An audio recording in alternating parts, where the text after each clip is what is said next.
Hello everyone, welcome to நர்பவி சமையல்.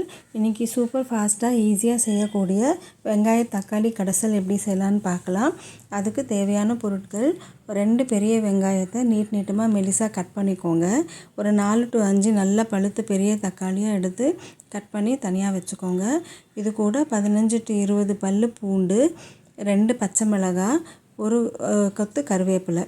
இப்போ பச்சை மிளகாய் உங்கள் காரத்துக்கு தகுந்த மாதிரி நீங்கள் ஆட் பண்ணிக்கலாம், இல்லை கம்மி பண்ணிக்கலாம். நல்ல காரமாக இருக்குங்கிறதுனால 2 எடுத்துருக்கிறேன் நான். இப்போ ஒரு ப்ரெஷர் பேனை சூடு பண்ணிவிட்டு அது சூடானதுமே இப்போ நான் சொன்ன எல்லா இன்க்ரீடியன்ஸுமே அதில் போட்டுக்கோங்க. போட்டுட்டு நல்லா கிளறி விட்டுக்கோங்க. இது கூட 1/4 டீஸ்பூன் மஞ்சத்தூள், 1/2 டீஸ்பூன் வெறும் மிளகாத்தூள், ஒரு 1/2 டீஸ்பூன் வீட்டில் அரைச்ச மிளகாத்தூள், அதுக்கப்புறம் இதுக்கு தேவையான அளவு உப்பு, இது எல்லாத்தையுமே போட்டு நல்லா கிளறி விட்டுக்கோங்க. கிளறி விட்டுட்டு ஒரு கிளாஸ் தண்ணியை விட்டுக்கோங்க. தண்ணியை விட்டுட்டு நல்ல ஒரு தடவை கிளறிட்டு ப்ரெஷர் பேனை மூடி வச்சுட்டு ஒரு 4 to 5 விசில் விட்டுருங்க. 4 to 5 விசில் வந்ததுக்கப்புறமா அது ப்ரெஷர்லாம் இறங்கினதுக்கப்புறமா ஓப்பன் பண்ணிவிட்டு நல்ல ஒரு மத்து இல்லைன்னா இது மாதிரி மேஷர் வச்சுட்டு நல்லா மேஷ் பண்ணிக்கோங்க.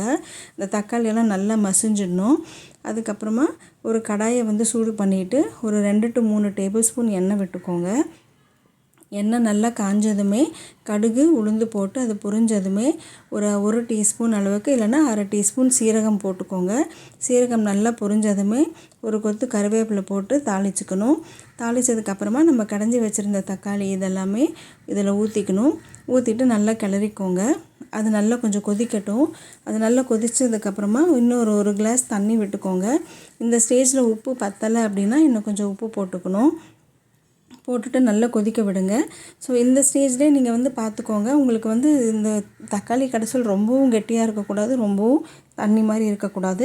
அதுக்கு தகுந்த மாதிரி நம்ம பார்த்துக்கணும். நம்ம நல்லா கொதித்து வந்ததுக்கப்புறமா லாஸ்ட்டில் நான் ஒரு டீஸ்பூன் நான் கொத்தமல்லி தூள் நான் சேர்த்திருக்கிறேன். நான் இதில் சேர்த்துட்டு நல்லா கொதிக்க விட்டு இறக்கி வச்சிட்டிங்க அப்படின்னா உங்களுக்கு சூப்பர் டேஸ்டியாக ஈஸியாக செய்யக்கூடிய தக்காளி கடைசல் ரெடி. இது இட்லி, தோசை இல்லைன்னா இன்னும் கொஞ்சம் கெட்டி பண்ணோம் அப்படின்னா நம்ம சாதத்து கூட வச்சு நம்ம சாப்பிட்டுக்கலாம். அன்போடு சமைங்க, ஆரோக்கியமாக சாப்பிடுங்க. நான் போட்டுற வீடியோஸ் எல்லாம் உங்களுக்கு பிடிச்சிருந்ததுன்னா லைக் பண்ணுங்கள், ஷேர் பண்ணுங்கள், சப்ஸ்கிரைப் பண்ணுங்கள். நன்றி.